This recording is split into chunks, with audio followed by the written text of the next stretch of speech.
Il faut acheter une maison, louer, c'est jeter son argent par les fenêtres.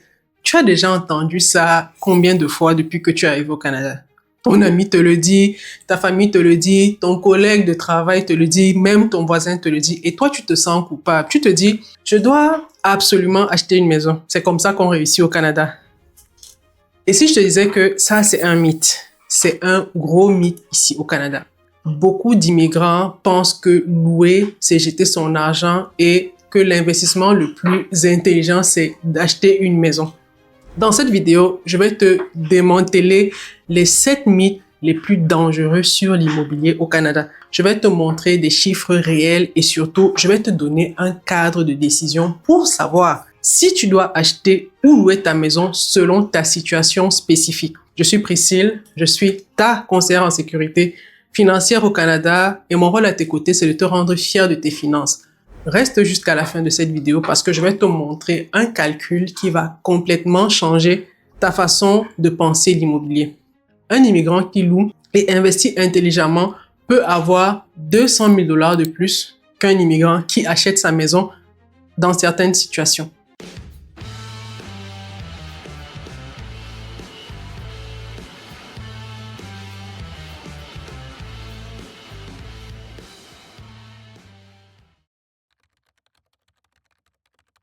Salut à tous, bienvenue sur la chaîne Réussir au Canada, la chaîne qui va te donner toutes les astuces pour réussir ton immigration et ton intégration au Canada. Donc, si tu es nouveau sur cette chaîne, abonne-toi et active la cloche de notification parce que chaque semaine, je démystifie les idées reçues sur l'argent et les finances au Canada et ces idées-là qui coûtent des milliers de dollars aux immigrants au Canada. Écoute, cette vidéo, elle va certainement te choquer parce que je vais te dire quelque chose que les agents immobiliers, les banques, les courtiers hypothécaires et même tes amis ne veulent pas forcément que tu entendes. Acheter une maison n'est pas toujours le meilleur choix financier.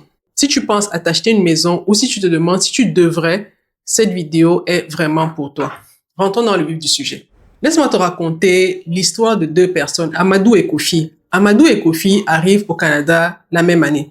Ils ont le même revenu, environ 75 000 $ par année et après 5 ans au Canada, ils prennent des décisions différentes.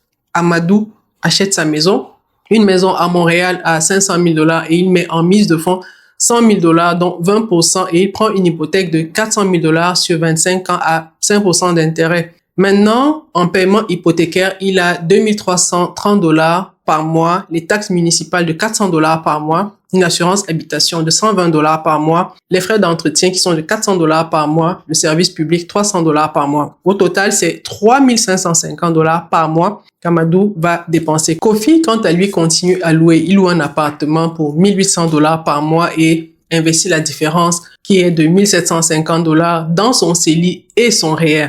Également, il investit les 100 000 $ qu'il n'a pas utilisés comme mise de fonds. Il les met en placement. Donc, 10 ans plus tard, voilà la situation des deux personnes. On a Amadou qui a la maison qui vaut désormais 650 000 $, donc on va dire une croissance de 3% par année. Et il a remboursé environ 100 000 $ de capital, donc son équité. Le reste de l'hypothèque, on va mettre à 350 000 $. Kofi, pour sa part, a investi 100 000 $ plus 1 750 $ par mois pendant 10 ans à 7% de rendement. Donc, 100 000 $ à 7% pendant 10 ans, ça fait 197 000 $. Donc, 1 750 par mois à 7%. Pendant 10 ans, c'est 303 000 $. Donc, au total, c'est 500 000 $ que Kofi a en placement, alors que Amadou a 350 000 $ en équité. Donc, Kofi a reçu 150 000 $ de plus qu'Amadou et Kofi n'a pas eu à s'occuper d'une maison. Pas de réparation, pas de taxes, pas de stress.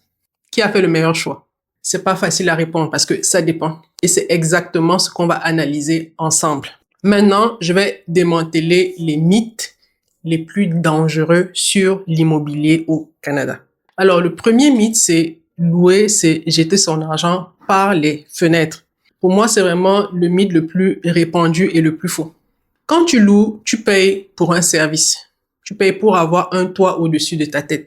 Pour ne pas avoir à t'occuper des réparations, pour avoir la flexibilité de déménager, c'est vraiment ces services-là que tu payes. Maintenant, quand tu achètes une maison, est-ce que tu jettes moins d'argent? Parce qu'on sait qu'il y a des intérêts sur l'hypothèque, tu payes des intérêts sur 25 ans. Est-ce que ça, c'est jeter de l'argent par les fenêtres? Je ne pense pas. Ensuite, tu as des taxes municipales, $400 par mois pendant 25 ans. On pourrait évaluer à $120 000. Tu as l'entretien, $400 par mois pendant 25 ans. Ça pourrait s'élever à $120 000. Les assurances, tout ça, c'est $576 000. Est-ce qu'on dirait que c'est de l'argent jeté par les fenêtres? Je ne pense pas. Alors, la prochaine fois que quelqu'un te dit louer, c'est jeter son argent, il faut lui montrer ses chiffres et lui dire, ça dépend. Le deuxième mythe, l'immobilier, ça monte toujours. C'est le deuxième mythe le plus dangereux. Oui, historiquement, l'immobilier au Canada a augmenté, mais est-ce que c'est une garantie? En 2022-2023, les prix de l'immobilier ont baissé de 15 à 20% dans certaines villes canadiennes. À Calgary, en 2015 et 2016, les prix ont baissé de 10 à 15%. Donc, si tu avais acheté au pic et que tu devais vendre pendant la baisse, tu aurais perdu des dizaines de milliers de dollars. Donc, l'immobilier peut toujours baisser. Et si tu dois vendre au mauvais moment, qu'est-ce qui se passe? Tu vas perdre de l'argent parce que les marchés financiers aussi fluctuent. Mais sur le long terme, les deux ont tendance à monter. Maintenant, la différence, c'est quoi? C'est que les marchés financiers sont plus liquides. Tu peux vendre tes actifs financiers en quelques secondes, pas en quelques mois, comme quand il s'agit d'immobilier. Donc, le troisième mythe, c'est acheter une maison, c'est le meilleur investissement. Là encore, je suis un peu mitigée. Parce que sur les 30 dernières années, le marché boursier canadien a généré un rendement moyen d'environ 7 à 8% par année. L'immobilier canadien a généré un rendement moyen d'environ 4 à 5% par année. Ça, c'est hormis les coûts. Mais quand tu tiens compte des coûts, dont les intérêts, les taxes, le rendement réel de l'immobilier est souvent de 2 à 3%. Lequel est le meilleur investissement? Maintenant, je dois être honnête et totalement transparente, c'est que l'immobilier a un avantage énorme que les marchés financiers n'ont pas.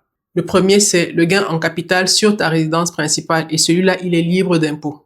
Qu'est-ce que ça veut dire de manière terre à terre? Ça veut dire que si tu achètes une maison à $400 000 et que tu la revends à $600 000, le gain de $200 000 est 100% libre d'impôt. Alors que dans un compte non enregistré, tu paierais le gain en capital à 50% en termes d'impôt. Donc, l'immobilier a ce gros avantage fiscal, mais seulement si tu achètes au bon moment, dans la bonne ville, avec la bonne stratégie. Le quatrième mythe, c'est il faut acheter le plus tôt possible. Beaucoup d'immigrants se précipitent pour acheter dès qu'ils arrivent. C'est une erreur. Pourquoi c'est une erreur? Tout simplement parce que, premièrement, tu n'as pas encore une bonne connaissance du marché. Tu ne sais pas quelle est la meilleure ville pour toi, quel est le meilleur quartier pour toi et quel est le type de propriété qui te convient. Donc, si tu achètes trop tôt, trop vite et que tu dois déménager dans 2 ans, qu'est-ce que tu fais? Tu perds de l'argent. La deuxième raison, c'est que ta cote de crédit n'est pas encore optimale à ce moment-là. Avec une cote de crédit de 650, tu vas payer un taux d'intérêt de 6 à 7%.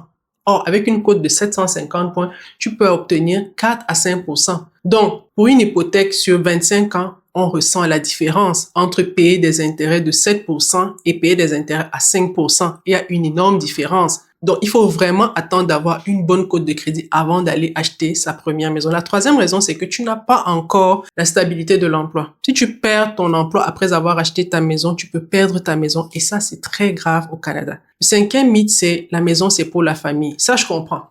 On veut tous une maison pour sa famille, on veut le meilleur espace pour sa famille, pour leur donner une stabilité. Mais j'ai une question. Est-ce que tes enfants ont besoin d'une maison que tu possèdes ou est-ce qu'ils ont besoin d'un foyer stable?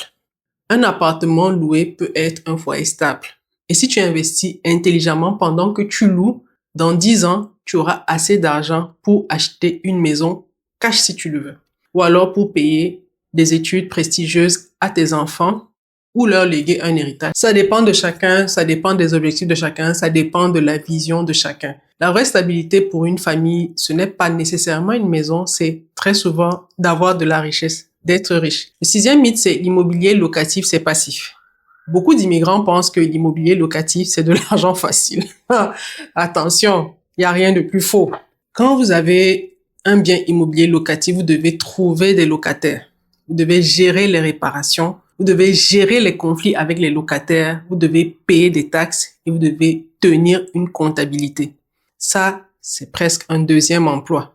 Maintenant, si tu aimes ça et que tu as le temps, si tu as les compétences en immobilier locatif, ça peut être excellent. Mais si tu penses que c'est vraiment quelque chose de passif où tu vas être peinard et tout, ça va être une grosse déception pour toi. Donc, le septième mythe, c'est que tout le monde peut se permettre d'acheter. C'est le mythe le plus dangereux parce que beaucoup d'immigrants vont s'endetter au-delà de leurs moyens. Pourquoi? Pour acheter une maison. Ils voient leurs amis acheter, ils se sentent obligés de faire pareil.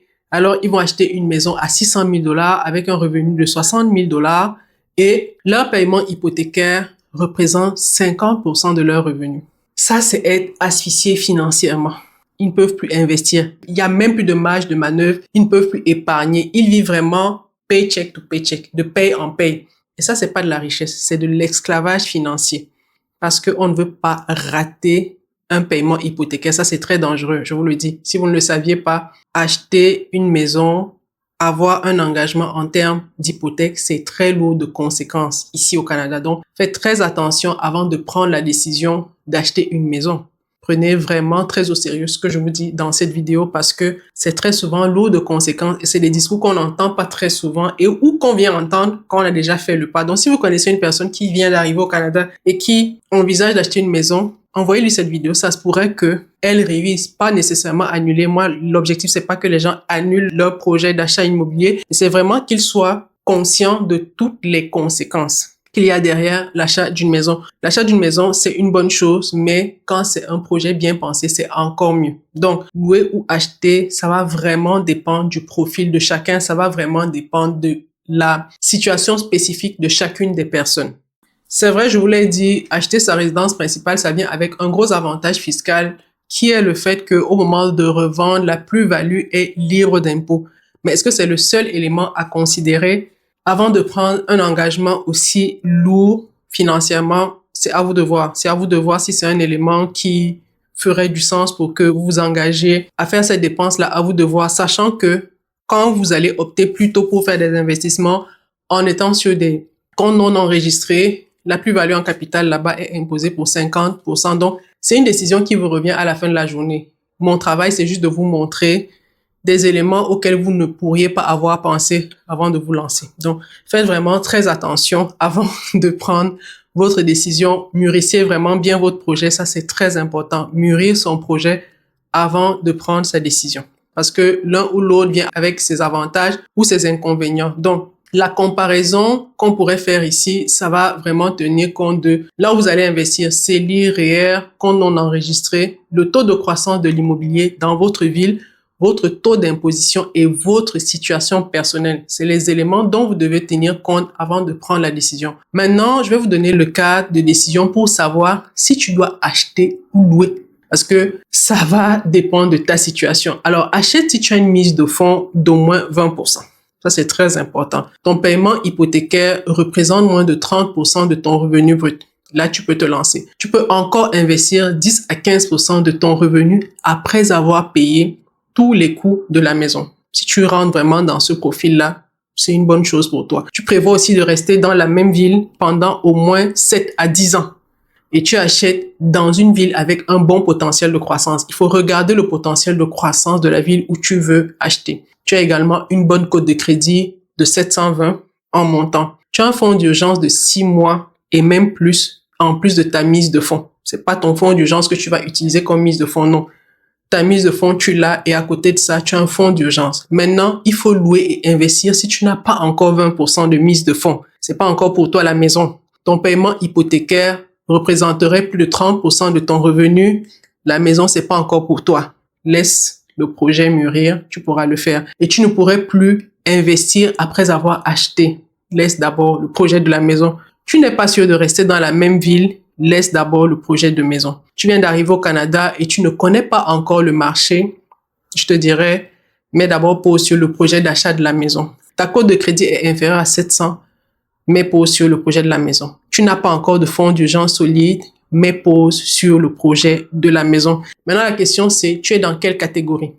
Il faut savoir dans quelle catégorie tu es. Maintenant, je vais te donner la stratégie ultime pour les personnes qui choisissent de louer et d'investir. Donc, la première stratégie, c'est d'investir la différence immédiatement. Parce que l'erreur qu'on commet, c'est de penser, non, fais-le immédiatement et systématique. Si tu loues ton loyer de 1800 $ et que au lieu de payer en hypothèque 3550 $, la différence de 1700 et quelques, investis là. Ne la dépense pas. Ne l'envoie pas au pays. C'est pas l'argent pour la Java. Investis. et maximise d'abord ton CELI. Mets d'abord l'argent dans ton CELI. Pourquoi? Parce que les retraites du CELI sont libres d'impôts. Et quand tu vas retirer à la retraite, si tu retires à la retraite, tu ne paieras aucun impôt. La troisième, utilise le CELIAP si tu prévois donc d'acheter ta maison dans 5 ans. Parce que l'achat de la maison, il faut planifier. Donc, si tu penses acheter plus tard, ouvre-toi déjà un CELIAP. Et tu vas obtenir un retour d'impôt comme le REER et ce retrait libre d'impôt. Tu peux le mettre dans le CELI. C'est vraiment le meilleur des deux mondes. La quatrième stratégie, c'est investir dans un portefeuille diversifié. Ne mets pas tout ton argent dans un seul investissement. Tu peux choisir des actions, des obligations. C'est toi qui décides. Je suis conseiller en sécurité financière. On peut travailler là-dessus. Mais diversifie vraiment ton portefeuille de placement pour aller chercher une croissance la plus optimale. La cinquième stratégie, c'est tous les 3 ans, réévalue ta stratégie. Regarde, est-ce que ta situation a évolué? Est-ce que tu sais maintenant où tu veux t'installer pour les 10 prochaines années? Est-ce que tu peux désormais acheter sans t'asphyxier? Est-ce que le marché immobilier est favorable? Est-ce que tu es prêt à t'engager sur du très long terme en termes de paiement hypothécaire? Si oui, c'est le bon moment. Vas-y, achète au lieu de louer. Sinon, continue à investir. Alors, laisse-moi te dire quelque chose de vraiment, vraiment important. C'est que ne te sens vraiment pas coupable de ne pas avoir une maison. Ne te sens pas coupable. Des personnes vont acheter autour de toi. Ta famille pourrait arriver, va acheter. Des gens vont même te demander, « Ah, mais toi, tu achètes quand? Pourquoi tu continues à louer? » Non. Vraiment, continue à investir. Parce que à la fin de la journée, le plus important, c'est que tu ne sois pas stressé. Tu vois, tes placements, tu dois les surveiller. Tes investissements, tu dois être discipliné avec. Parce que quand tu investis intelligemment, tu vas optimiser et tu vas faire travailler ton argent. C'est pareil que quelqu'un qui se dit, moi, je préfère mettre mon argent dans la maison. Donc, avec le temps, tu pourras donc avoir une mise de fonds, une cote de crédit et tu peux aller prendre ton hypothèque sans t'asphyxier financièrement. Et là, ça sera une bonne décision pour toi. Ce sera pas pour impressionner les autres, ça sera vraiment la bonne décision pour toi. Et j'aimerais ici mettre l'accent sur la discipline quand on décide d'investir au lieu d'acheter la maison. Parce que c'est très facile de dire, je vais plutôt investir la différence de ce que quelqu'un d'autre qui a le même revenu que moi mettrait en hypothèque. Mais le risque, c'est quoi? C'est que à un moment, on arrête les prélèvements qu'on avait fixés. Parce que c'est très facile de dire à son conseiller, stop les prélèvements qui passent généralement sur mon compte. Non, il faut avoir ces disciplines-là parce que cet argent-là, c'est l'argent qui va vous servir prochainement. Maintenant, si vous aussi vous êtes intéressé à faire ce que je fais, à sensibiliser les personnes sur les réalités financières, sur les enjeux de sécurité financière au Canada et vous voulez devenir conseiller en sécurité financière, c'est une carrière qui s'offre à vous. Moi aussi, c'est quelque chose qui change ma vie sur le plan personnel et sur le plan familial. Aujourd'hui, je vis de cette passion-là qui me permet d'aider des personnes à comprendre les enjeux financiers au Canada. Donc, si tu es intéressé à faire carrière dans le domaine, le lien pour prendre rendez-vous avec moi est dans la description de la vidéo ou en commentaire. Voilà, on arrive à la fin de cette vidéo. On va récapituler les 7 mythes que nous avons cassés dans cette vidéo. Louer, c'est jeter son argent. Faux. Les intérêts hypothécaires, c'est un engagement très sérieux avec lequel il ne faut pas s'amuser. L'immobilier monte toujours. Faux. Le marché peut baisser et on l'a vu dans cette vidéo. Acheter, c'est le meilleur investissement. Ça dépend. Parfois, les marchés financiers peuvent faire mieux, mais pas tout le temps, parfois. Il faut acheter le plus tôt possible. Faux. Il faut acheter au bon moment. Ça, c'est très important. La maison, c'est pour la famille. Alors non, ta famille a besoin de vraie stabilité, a besoin d'une richesse et la richesse, c'est pas nécessairement une propriété. L'immobilier locatif, c'est passif. Faux. C'est un deuxième emploi. Faut le prendre comme tel. C'est comme si vous aviez un deuxième emploi. Tout le monde peut se permettre d'acheter. Faux.